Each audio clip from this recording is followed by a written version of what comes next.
തട്ടുകട സ്റ്റൈലിൽ ഉഴുന്നുവട ഉണ്ടാക്കുന്നത് എങ്ങനെയെന്ന് നോക്കാം. നല്ല ക്രിസ്പിയായ ഉഴുന്നുവട ഉണ്ടാക്കാൻ ആവശ്യത്തിനുള്ള ഉഴുന്ന് കുതിർത്തി വെച്ചത് നല്ലവണ്ണം കഴുകി വൃത്തിയാക്കിയത് മിക്സിയുടെ ജാറിലേക്ക് ചെറുതാക്കി കൊത്തി നുറുക്കിയ ഇഞ്ചി കഷ്ണം, ഉഴുന്ന് എന്നിവ ഇട്ട് നല്ലവണ്ണം അരച്ച് പേസ്റ്റാക്കി എടുക്കാം. 1/2 കപ്പ് മൈദ, ആവശ്യത്തിന് ഉപ്പ്, നുള്ളു മഞ്ഞൾപ്പൊടി എന്നിവ ഇട്ട് നല്ലവണ്ണം മിക്സ് ചെയ്യാം. പച്ചമുളക്, കുരുമുളക്, വെള്ളുള്ളി, കറിവേപ്പില എന്നിവയെല്ലാം ഇട്ട് നല്ലവണ്ണം മിക്സ് ചെയ്യാം.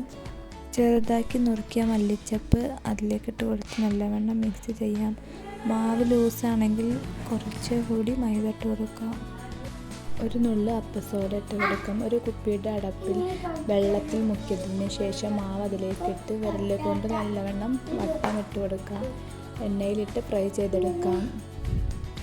തിരിച്ചും മറിച്ചും ഇട്ട് നല്ലവണ്ണം ഗോൾഡൻ കളർ ആകുമ്പോൾ ഉഴുന്നുവട റെഡി.